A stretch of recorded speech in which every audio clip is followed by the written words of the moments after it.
Good evening, you're watching Estuary News. Coming up, we meet a man who faced death but lived to tell the tale. And we build up our strength as we head to the barge pulling championships in Beverley. And tonight's guest, who certainly could pull a barge, is British wrestling heavyweight champion Nick Aldis, who popped to Grimsby and spoke to our own heavyweight, Dan Kemp.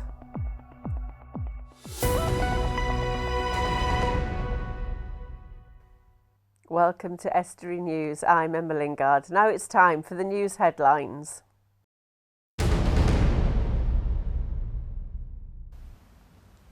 In 7 days, the Monopoly board for Grimsby and Cleethorpes will be unveiled. The resort's Dudley the Donkey carried 2 special VIP guests who were the first to hold the board, which was under wraps. Jessica Redgraves and George Kavanagh were selected as very important players and will play the first game when it's unveiled on the 30th. Reluctant to say too much, Graham Bars said it was an exciting time for the area.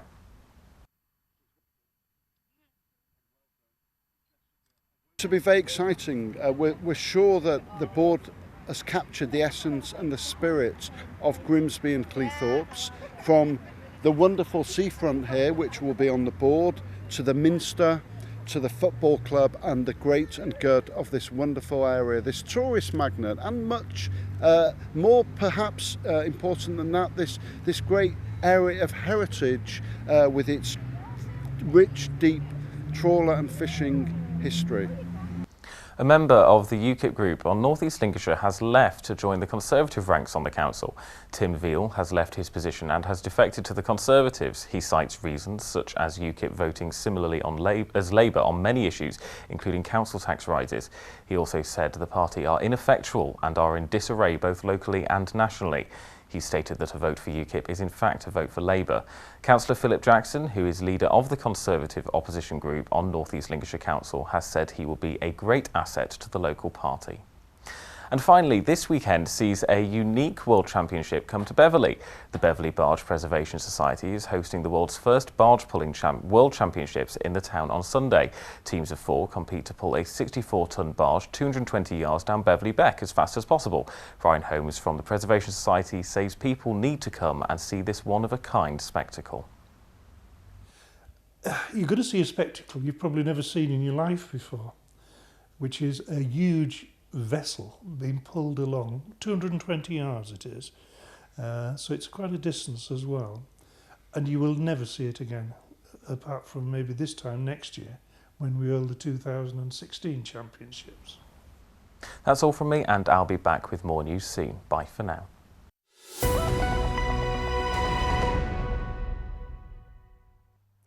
A Keelby man has praised the efforts of his 13-year-old son for saving his life. Simon Bryson was riding his bike in woods near Market Raisin with his son Ewan when he had a serious crash that resulted in multiple life-threatening injuries.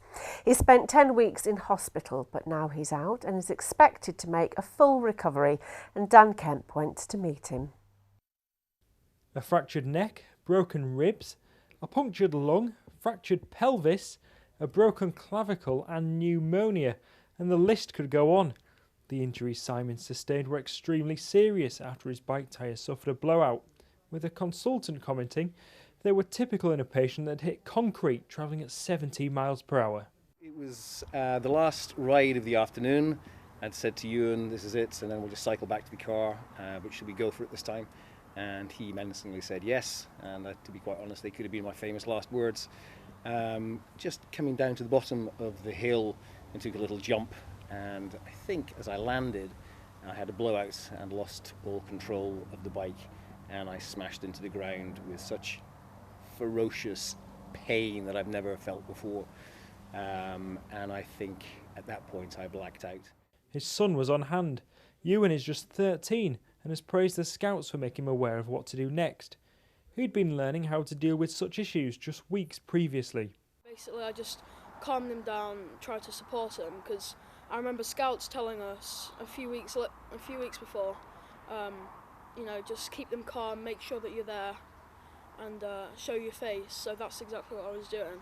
He flagged down nearby cyclists, and between them they managed to contact the ambulance service, who sent a helicopter from the East Midlands. So no recollection of the downdraft, the noise, or anything. And then when they did arrive, they took me into the helicopter, and I asked the captain, I said, any chance of my son coming with me? He said, I'm sorry, there's not enough room. So with that, I was put into the helicopter. And a couple of weeks later, when I was in recovery, I said to Ewan, I said, what did you think, Ewan, when you saw me being put into the helicopter? And he said, I thought that was going to be the last time I was going to see your alive dad. Which is pretty hard even now to think. I was praying, obviously, that he'd survive. He did, but I didn't know if I'd see him alive again, because I just remember them. I don't know, like, everything just goes so slowly, but at the same time so quickly. I didn't think I'd see him again. And out of this has come a serious message. I do quite a bit of off-road biking, and I wasn't doing anything, I'm no Evel Knievel.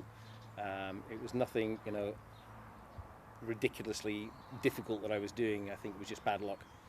But what I would like to stress is the importance of a crash helmet. I was touch and go anyway. Every consultant said, really, you're very lucky to be here. But I know for a fact if I wasn't wearing a crash helmet, I wouldn't be here right now speaking to you. That's 100% for sure. And if there's a story you'd like us to look into, then you can contact the news team either through the Facebook or Twitter pages, or email news@estuary.tv, or call 01472 315 553. So let us know what's happening in your area. Still to come tonight, we head to Beverley and learn tips on how to pull a barge. And we'll have the latest in local sports news. Superstar and former world champion wrestler Nick Aldis is in Grimsby next month as part of Global Force Wrestling. Grimsby has been chosen above other towns and cities to host the event, as it's an old stomping ground of Aldis's. Dan Kemp went to meet him. Right, joining us, Nick Aldis. Yes. Famous wrestler. Tell us a little bit about... Pseudo-famous. Pseudo-famous. Tell us a little bit about what you're doing coming up in Grimsby.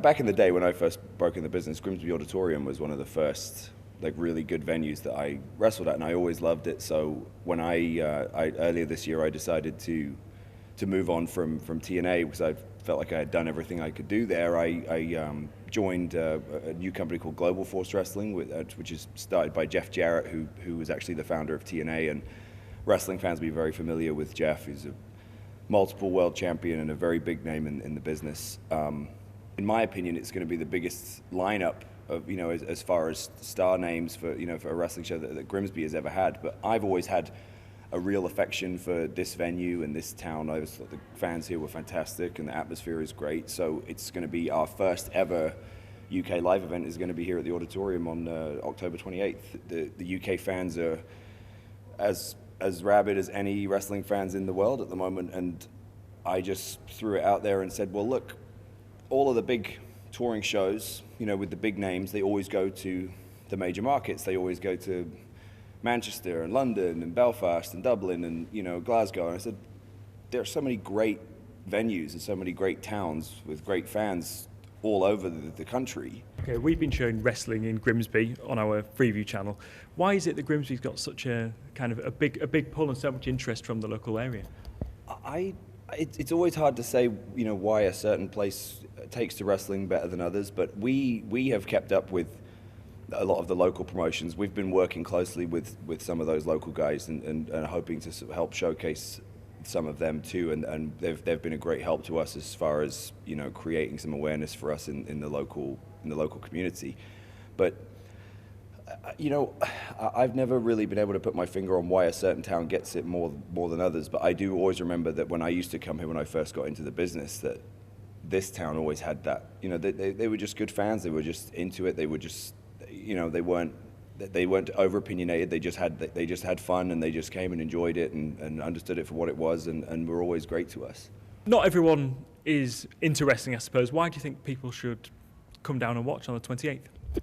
To me, going to a live event is totally different to what you see on television, for one thing. Like, we try to give wrestling fans, who are invested in the product on television, we try to give them an experience as close to what they would see on TV. However, there are certain things you can do at a live event that you just can't do with the constraints of TV, with time constraints and stuff like that. With a live event, you can have so much fun and interact with people. Like we're going to, right here actually, in this area of the building, we're going to have a huge VIP sort of meet and greet situation where the guys can come and interact with us, and we'll have all these different great photo ops, and they get a chance to sort of really be up close and personal with guys they've seen for years on television, which is, these are the sort of things that you can't do with, with some of the bigger arena shows, but also when people just see it on TV. I don't think that they get, for me, it's a variety show. You get to see acrobatics, you get to see big characters, you get to see kind of pomp and pageantry, but you also get some impressive athleticism too. And I think that as long as I don't care if you're a full-time fan or whether you just watch it from time to time. We've never seen it before. You'll come to this event and you'll have fun. Absolutely. Stay with us as we'll have more of that interview after the break. Plus, we head to Beverley to learn how to pull a barge, and we'll bring you the latest in local sport.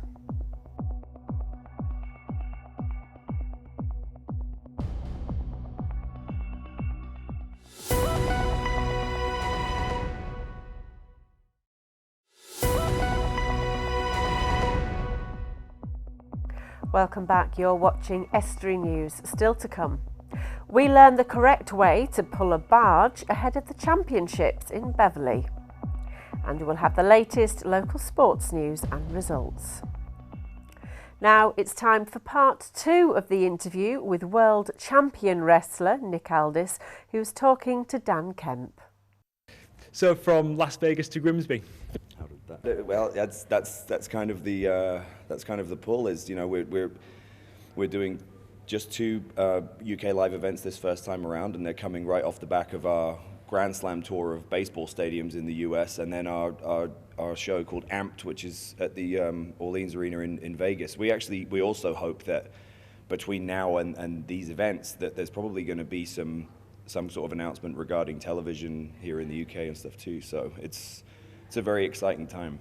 Okay. What else are you doing at the minute then? Apart from this show, where does your career taking you now? Well, with Global Force, actually right before we come over here on the 28th, we have a big show at the Orleans Arena in Vegas on the 23rd, I think, which is actually going to be the culmination of a tournament to crown the first ever Global Force world champion, which I'll be in the finals for that. So who knows? Hopefully we'll be bringing some gold with us for that too. Who knows? There are a lot of smaller promotions over here. Do you think there's been a bit of a resurgence in British wrestling altogether in recent years? I think there's been a renaissance of British wrestling. It's been, for me, as a British wrestler who was part of that scene and then left to, was one of the guys who was able to carry over into the US and get signed to a contract, and I've been fortunate enough to go to Mexico and to Japan and all over. It was great for me to be in America and watch all these promotions that had started off quite small, and suddenly I'm seeing all these places and they're drawing bigger and bigger crowds, and they're just creating these stars, and now there's a really solid core collection of talent here that are established talent with wrestling fans, and that's a beautiful thing to see. I don't think that the wrestling scene here has been as strong as it is since the days of World of Sport in the 70s, in the early 80s. How many tickets you've sold so far? I'm not telling you how many tickets we've sold so far. Our ticket sales have been very strong. We've been pleased with it. We're right around the sort of target that we had hoped for, but our ringside are completely sold out, and a lot of our premium seats are done, and now that we even today we've just been around town. We are over at the Leisure Centre. I went and got a workout in, and we've met a few people, and there's generally an excitement about the show, which is exciting. So we hope that in the next 5 weeks leading up to the show is when it's really going to the momentum's going to start picking up. So I just imagine your Leisure Centre and people are coming across that. I recognise that guy. I was quite surprised. Yeah, there was staff, and we just had to stop a few times for pictures and things like that. So I was quite pleased with that. Okay, Nick Aldis, thank you very much for joining us. No worries.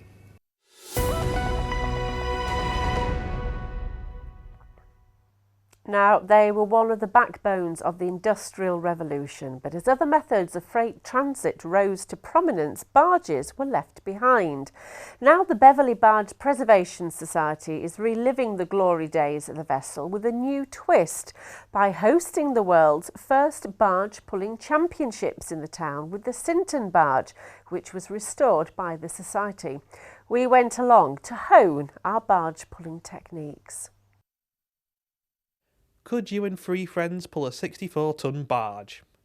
Well, if you can, then the first ever World Barge Pulling Championships, taking place in Beverley this weekend, is the place for you.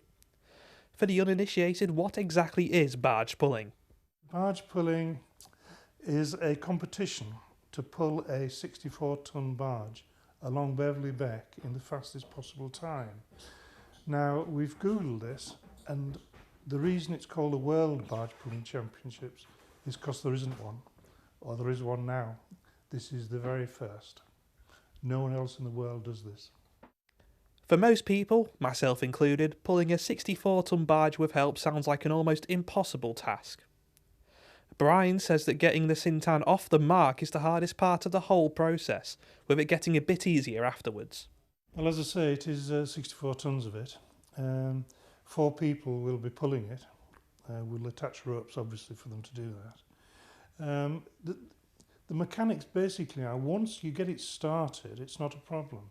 It's getting it started that's the main issue.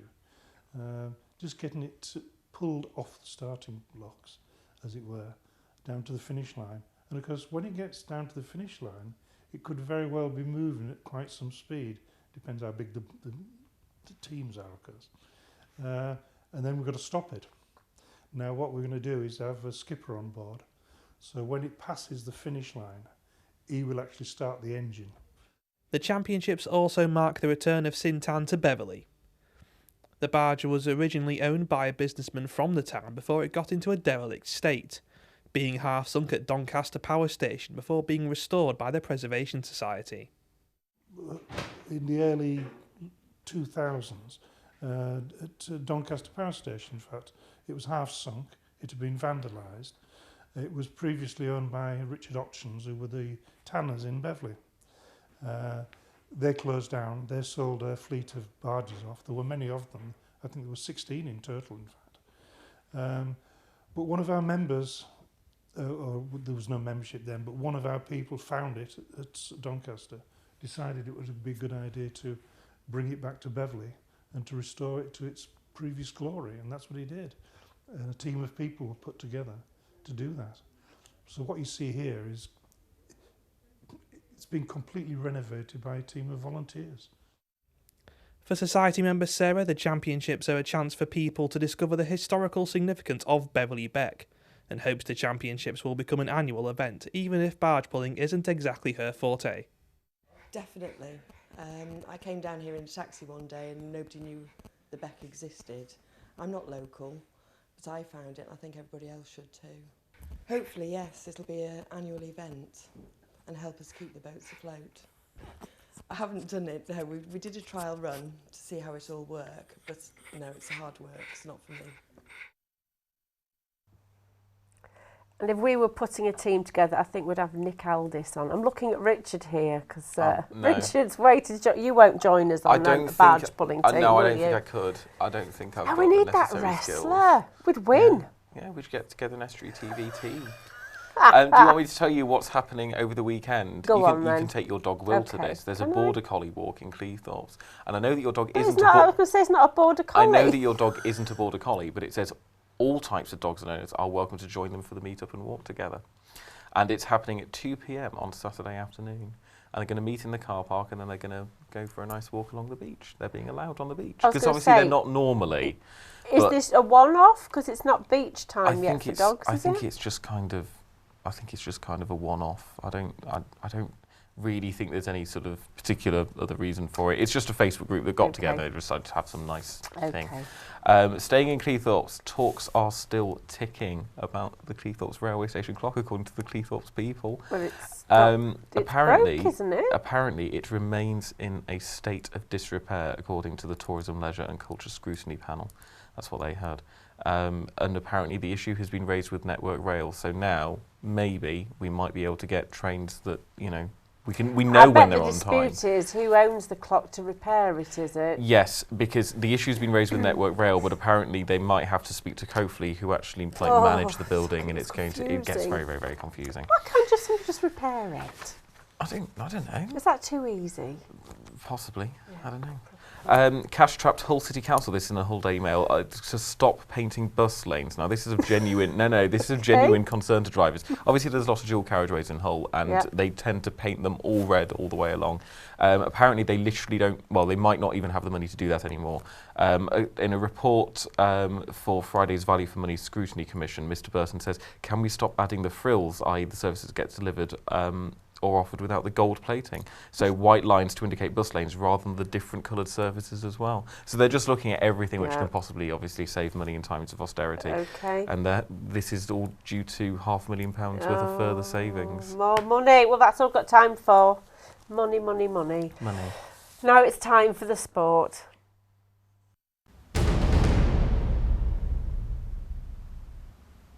Grimsby Town FC drew against Wrexham at their away game last night. After a full 90 minutes, not a single goal was scored from either side. Hull City beat Swansea at their home game last night. They won with 1-0. Hull Ionians beat Plymouth Albion on Saturday 26-21. The first try was by Luke Thundercliffe after 15 minutes. The other two were penalty tries at 46 and 52 minutes. The result means that they sit 7th place with 10 points. This coming Saturday, Ionians entertain Roslin Park at Brantingham Park.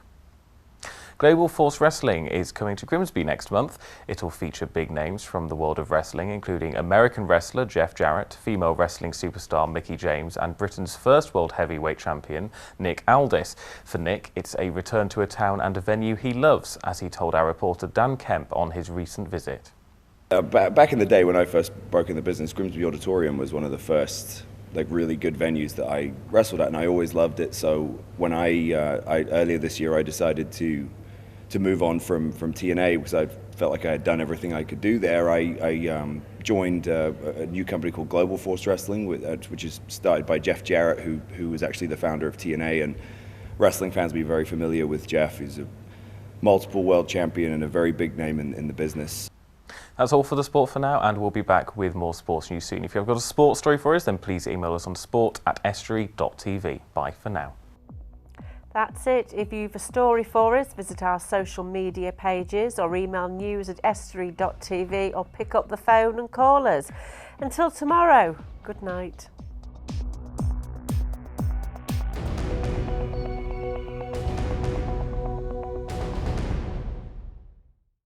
Estuary TV weather, sponsored by Grimsby Institute for a brighter future. Hello and welcome to Estuary TV's weather. Today a mixture of sunny periods and scattered showers, some of which could be heavy. A strong breeze, gusty at times, especially around showers and giving a cool feel. Maximum temperature 15 degrees. Friday, settled conditions becoming established, perhaps still breezy on Friday.